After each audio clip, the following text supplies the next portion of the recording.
ஞானமயம் வழங்கும் உலக இந்து செய்தி மடல். செய்திகளை தொகுத்தவர் லண்டன் சுவாமிநாதன். லண்டன் மாநகரிலிருந்து வாசித்து வழங்குபவர் வைஷ்ணவி ஆனந்த் மற்றும் கோமதி கார்த்திகேயன் சென்னையிலிருந்து. இன்று ஞாயிற்றுக்கிழமை ஏப்ரல் 20 2025 முதலில் தமிழ்நாட்டு செய்திகள். அமைச்சர் பொன்முடியின் ஆபாச பேச்சு குறித்து உயர்நீதிமன்றம் உத்தரவு. பொன்முடியை அமைச்சர் பதவியில் இருந்து நீக்கம் செய்ய கோரி வழக்கறிஞர் ஜெகநாத் என்பவர் உயர்நீதிமன்றத்தில் பொதுநல மனு தாக்கல் செய்துள்ளார். அமைச்சர் பொன்முடியின் பேச்சு முழுக்க முழுக்க துரதிருஷ்டவசமானது என்று சென்னை உயர்நீதிமன்றம் கண்டனம் தெரிவித்துள்ளது. ஆபாச பேச்சுக்காக அமைச்சர் பொன்முடி மீது வழக்கு பதிவு செய்ய வேண்டும் என சென்னை உயர்நீதிமன்றம் உத்தரவிட்டுள்ளது. அமைச்சர் பொன்முடி மீதான சொத்து குவிப்பு வழக்கு சென்னை உயர்நீதிமன்றத்தில் நீதிபதி ஆனந்த் வெங்கடேஷ் முன்பு விசாரணைக்கு வந்தது. அப்போது பொன்முடியின் பேச்சு ஒளிபரப்பு செய்யப்பட்டது. இதனைத் தொடர்ந்து நீதிபதி கூறியதாவது: பொன்முடியின் பேச்சு துரதிருஷ்டவசமானது. அமைச்சர் பதவி வகிப்பவர் பொறுப்புடன் பேச வேண்டாமா? அவரது பேச்சு பெண்களை மட்டுமல்லாமல் சைவம் வைணவத்தையும் இழிவுபடுத்தும் வகையில் உள்ளது. வெறுப்பு பேச்சு தொடர்பாக புகார் அளித்தாலும் அளிக்காவிட்டாலும் வழக்கு பதிவு செய்து நடவடிக்கை எடுக்க வேண்டும் என்று, நடவடிக்கை எடுக்காவிட்டால் சம்பந்தப்பட்ட அதிகாரிகளுக்கு எதிராக நீதிமன்ற அவமதிப்பு வழக்கு எடுக்க வேண்டும் என உச்சநீதிமன்றம் கூறியுள்ளது. இந்த விவகாரம் தொடர்பாக அமைச்சர் மீது வழக்கு பதிவு செய்யப்பட்டுள்ளதா என்பதற்கு மாலை 4:45 டிஜிபி பதிலளிக்க வேண்டும். பொன்முடியின் பேச்சு வில்லில் இருந்து விடுபட்ட அம்பை போல் மக்களை சென்றடைந்து விட்டது. மன்னிப்பு கேட்பதால் எந்த பயனும் இல்லை. இதுவரை எந்த நடவடிக்கையும் எடுக்கப்படவில்லை. நன்றாக தெரிந்தே பொன்முடி பேசியுள்ளார். அவரது பேச்சு சமூக வலைதளங்களில் காணப்படுகிறது.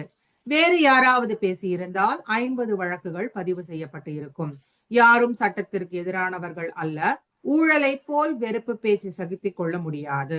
பாஜவின் ராஜா, நடிகை கஸ்தூரி ஆகியோருக்கு எதிராக நடவடிக்கை எடுக்கப்பட்டுள்ளது. ஏற்கனவே ஒரு வழக்கில் தண்டிக்கப்பட்ட பொன்முடி மீதான தீர்ப்பு உச்சநீதிமன்றத்தால் நிறுத்தி வைக்கப்பட்ட நிலையில் அந்த சலுகையை தவறாக பயன்படுத்தும் வகையில் செயல்பட்டுள்ளார். இந்த பேச்சுக்காக சலுகையை ரத்து செய்ய கோரி உச்சநீதிமன்றத்தை அணுகலாம்.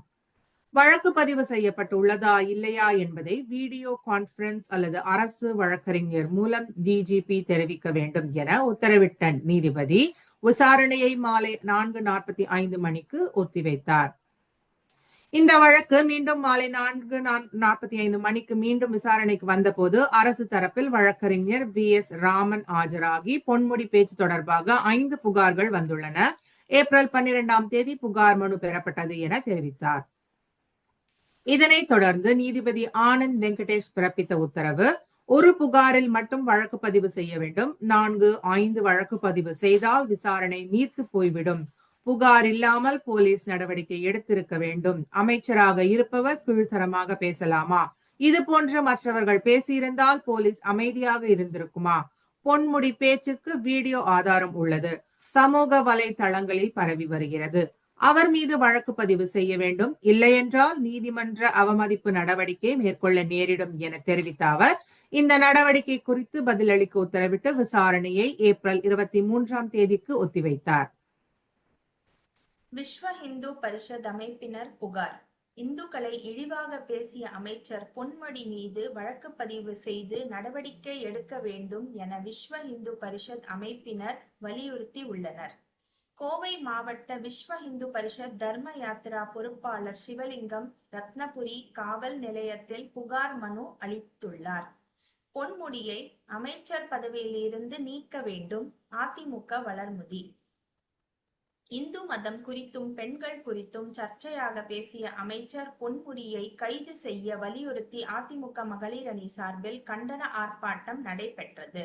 பொன்முடியை அமைச்சர் பதவியில் இருந்து நீக்க வேண்டும் என அதிமுக மகளிர் அணி செயலாளரும் முன்னாள் அமைச்சருமான வளர்மதி வலியுறுத்தி உள்ளார். சென்னை சைதாப்பேட்டை பனகல் மாளிகை அருகே அதிமுக மகளிர் அணி சார்பில் கண்டன ஆர்ப்பாட்டம் நடைபெற்றது. வளர்மதி தலைமையில் நடைபெற்ற போராட்டத்தில் 100க்கும் மேற்பட்ட பெண்கள் கலந்து கொண்டனர். வேலூரில் 150 இந்துக்கள் வசிக்கும் நிலத்திற்கு உரிமை கோரும் வக்ஃப் வாரியம். கிராம மக்கள் அதிர்ச்சி. வேலூர் மாவட்டம் காட்டுக்கொல்லை கிராமத்தில் 150க்கும் மேற்பட்ட இந்து குடும்பங்கள் வசித்து வரும் நிலம் வக்ஃப் வாரியத்திற்கு சொந்தமானது என நோட்டீஸ் வந்துள்ளதால் அவர்கள் அதிர்ச்சி அடைந்துள்ளனர். வேலூர் மாவட்டம் அணைக்கட்டு அருகே காட்டுக்கொல்லை கிராமம் உள்ளது. இங்கு 150 இந்து குடும்பங்கள் வசித்து வருகின்றனர். இவர்கள் 4 தலைமுறைக்கும் மேலாக வசித்து வருகின்றனர். இவர்களது நிலத்தை தங்கள் நிலம் என்று வக்ஃப் வாரியம் சொந்தம் கொண்டாடி நோட்டீஸ் அனுப்பியுள்ளது. அங்குள்ள மசூதி மற்றும் தர்காவின் பராமரிப்பாளர் சையத் சதாம் என்பவர் கிராம மக்களுக்கு நோட்டீஸ் ஒன்றை அனுப்பியுள்ளார். அந்த நோட்டீஸில் ஒட்டுமொத்த நிலமும் வக்ஃப் வாரியத்திற்கு சொந்தம். இதனால் அனைவரும் வாடகை கொடுக்க வேண்டும் அல்லது காலி செய்து வக்ஃப் வாரியத்திற்கு வாடகை கொடுக்க வேண்டும் என அதில் குறிப்பிட்டுள்ளது. இது தொடர்பாக ஆங்கில டிவி செய்தி வெளியிட்டுள்ளது. இதனால் அதிர்ச்சி அடைந்த மக்கள் மாவட்ட கலெக்டரை நேரில் சந்தித்து மனு அளித்தனர். இது தொடர்பாக இந்து முன்னணி நிர்வாகி பிரவீன் என்பவர் கூறுகையில், இக்கிராம மக்கள் 3-4 தலைமுறையினராக வசிக்கின்றனர். நிலம் கிராம மக்களுக்கு சொந்தமானது என்பதற்கு அரசு வழங்கிய ஆவணங்கள் இருக்கின்றன. ஆனால் திடீரென சர்வே எண் 333 கீழ் 1 வக்ஃப் வாரிய சொத்து என அறிவிக்கின்றனர். கலெக்டரிடம் மனு அளித்து உள்ளோம். மக்களுக்கு பட்டா கொடுக்க வேண்டும். இது சட்டவிரோதம். கலெக்டர் ஆய்வு செய்து பட்டா வழங்க வேண்டும் என்று இந்து முன்னணி நிர்வாகி பிரவீன் கூறினார். விழுப்புரம் திரௌபதி அம்மன் கோவில் திறப்பு, போலீஸ் குவிப்பு. விழுப்புரம் மாவட்டம் கோலியனூர் உள்ள மேல்பாதி தர்மராஜா திரௌபதி அம்மன் கோவில் நடை திறக்கப்பட்டு அபிஷேகம் நடந்தது. இதில் நீதிமன்ற உத்தரவுப்படி பட்டியலின மக்கள் 50க்கும் மேற்பட்டோர் வந்து கோவில் உள்ளே சென்று சுவாமி தரிசனம் செய்தனர். சுமார் 300க்கும் மேற்பட்ட போலீசார் பாதுகாப்பு பணியில் ஈடுபட்டிருந்தனர். விழுப்புரம் மாவட்டம் கோலியனூரில் மேல்பாதி திரௌபதி அம்மன் கோவில் உள்ளது. 300 ஆண்டுகள் பழமையான கோவில். இந்த கோவில் அந்த ஊர் மக்கள் சாமி தரிசனம் செய்து வருகிறார்கள். கடந்த 2023ஆம் ஆண்டு பட்டியலின மக்கள் கோவிலில் சாமி தரிசனம் செய்ய முயன்றனர். அப்போது மற்றொரு பிரிவினை சேர்ந்தவர்கள் அவர்களை சுவாமி தரிசனம் செய்ய விடாமல் தடுத்தனர். நீதிமன்றம் வரை இந்த விவகாரம் சென்றது. அதுவரை கோவிலும் மூடப்பட்டிருந்தது. இரு தரப்பினரும் சுமூகமாக சுவாமி தரிசனம் செய்யும் வகையில் வருவாய்த்துறை சார்பிலும் போலீசார் சார்பிலும் நடவடிக்கை எடுக்க உத்தரவிடப்பட்டது. இதையடுத்து நீதிமன்ற உத்தரவுப்படி போலீசார் பாதுகாப்புடன் இன்று பட்டியலின மக்கள் சுவாமி தரிசனம் செய்தனர். அப்போது அங்கிருந்த ஒருவர் அங்கு வந்து பட்டியலின மக்களுக்காக இந்த கோவிலில் சுவாமி தரிசனம் செய்ய அனுமதித்தீர்கள், ஆனால் அவர்களுக்கு வழங்கப்படும் சலுகைகளை மட்டும் ஏன் எங்களுக்கு வழங்க மறுக்கிறீர்கள் என்று கூறி கலாட்டாவில் ஈடுபட்டார். எனினும் அவரை போலீசார் அங்கிருந்து அப்புறப்படுத்தினர். மருதமலையில் உலகிலேயே மிக உயரமான முருகன் சிலை. மருதமலையில் 184 அடி உயர முருகன் சிலை அமைக்கப்படும் என அமைச்சர் சேகர் பாபு அறிவித்தார். திருச்செந்தூர் கோயில் கடற்கரை பாதுகாப்பு பணி 30 கோடியில் மேற்கொள்ளப்படும். தமிழக சட்டப்பேரவையில் இந்து சமய அறநிலையத்துறை மானிய கோரிக்கை மீதான விவாதத்திற்கு அமைச்சர் சேகர் பாபு பதில் அளித்தார். மேலும் இந்த சமய அறநிலையத்துறை சார்பில் பல்வேறு புதிய அறிவிப்புகளையும் வெளியிட்டார். இந்த சமய அறநிலையத்துறையின் புதிய அறிவிப்புகளை பேரவையில் அமைச்சர் சேகர் பாபு வெளியிட்டார். அப்போது மருதமலையில் முருகனுக்கு 184 அடி உயர முருகன் சிலை அமைக்கப்படும் என்றார். மேலும் திருச்செந்தூர் சுப்பிரமணிய சாமி திருக்கோவிலில் கடற்கரை கடல் அரிப்பை தடுக்கும் பணி மொத்தம் 30 கோடி ரூபாய் மதிப்பீட்டில் மேற்கொள்ளப்படும் என அமைச்சர் கூறினார். கடந்த 3 ஆண்டுகளில் கோயில்களில் சார்பில் 4 கிராம் தங்கத்தாலி உட்பட்ட சீர்வரிசைகள் வழங்கி 1800 இணைகளுக்கு திருமணம் நடத்தி வைக்கப்பட்டதாகவும் நடப்பாண்டும் 1000 ஜோடிகளுக்கு திருமணம் செய்து வைக்கப்படும் என்றும் அமைச்சர் தெரிவித்தார். முன்னாள் முதல்வர் கருணாநிதியின் நினைவிடம் கோவில் கோபுரம் போல் மலர்களால் அலங்கரிக்கப்பட்டுள்ளது சர்ச்சையை ஏற்படுத்தியது. இந்து சமய அறநிலையத்துறை மீதான மானிய கோரிக்கையொட்டி அமைச்சர் சேகர் பாபு கருணாநிதி நினைவிடத்தில் மலர் தூவி மரியாதை செலுத்தினார். கருணாநிதியின் நினைவிடம் கோவில் கோபுரம் போல் பூக்களால் அலங்கரிக்கப்பட்டிருந்தது. இது இந்து சமயத்தினரின் மனங்களை புண்படுத்துவதாக அமைந்திருப்பதாக சர்ச்சையும் எழுந்துள்ளது. இதைத் தொடர்ந்து மருதமலை அறிவிப்பு வந்தது குறிப்பிடத்தக்கது. தமிழ் இந்துக்களின் கொதிப்பை கண்டு அஞ்சிய திராவிடர்கள் அடுத்த ஆண்டு தேர்தலையொட்டி மந்திர தந்திரங்களில் இறங்கிவிட்டனர் என்று அரசியல் பார்வையாளர்கள் கூறுகின்றனர். சபரிமலையில் புதிய பஸ்மகுளம் 6 மாதத்தில் பணி முடிக்க திட்டம். சபரிமலையில் புதிய பஸ்மகுளம் அமைக்க நேற்று பூமி பூஜை போடப்பட்டது. கேரள மாநிலம் சபரிமலை சன்னிதானத்தின் பின்புறம் பாரம்பரியமான பஸ்மகுளம் உள்ளது. பக்தர்கள் இந்த குளத்தில் குளித்த பின்னர் ஸ்ரீகோவிலில் அங்க பிரதட்சணம் செய்துவிட்டு மீண்டும் குளத்தில் குளித்து திருநீர் அணிந்து செல்வர். தற்போது கூட்டம் மிகவும் அதிகரித்துள்ளதால் சீசன் காலங்களில் அங்க பிரதட்சணத்திற்கு அனுமதி கிடையாது. சபரிமலை மாஸ்டர் பிளான் படி கோவிலின் கிழக்கு பக்கத்தில் பஸ்மகுளம் அமைக்க நேற்று பூமி பூஜை நடந்தது. தந்திரி கண்டரரு ராஜீவரரு, திருவிதாங்கூர் தேவசம் போர்டு தலைவர் பிரசாந்த் ஆகியோர் குத்துவிளக்கேற்றி பணியை துவங்கி வைத்தனர். மொத்தம் 15.72 மீட்டர் அகலமும் 25 மீட்டர் நீளமும் கொண்ட இந்த பஸ்மகுளம் 13 அடி ஆழத்தில் அமைக்கப்படுகிறது. 5 அடி தண்ணீர் இருக்கும் தண்ணீரை சுத்திகரிக்க 5 லட்சம் லிட்டர் கொள்ளளவு கொண்ட சுத்திகரிப்பு இயந்திரங்கள் குளத்தின் பக்கத்தில் அமைக்கப்படுகின்றன. 6 மாதத்தில் பணி முடிக்க திட்டமிடப்பட்டுள்ளது. பக்தர் ஒருவரின் நன்கொடையில் குளம் அமைக்கப்படுவதாக தேவசம் போர்டு தலைவர் பிரசாந்த் தெரிவித்தார்.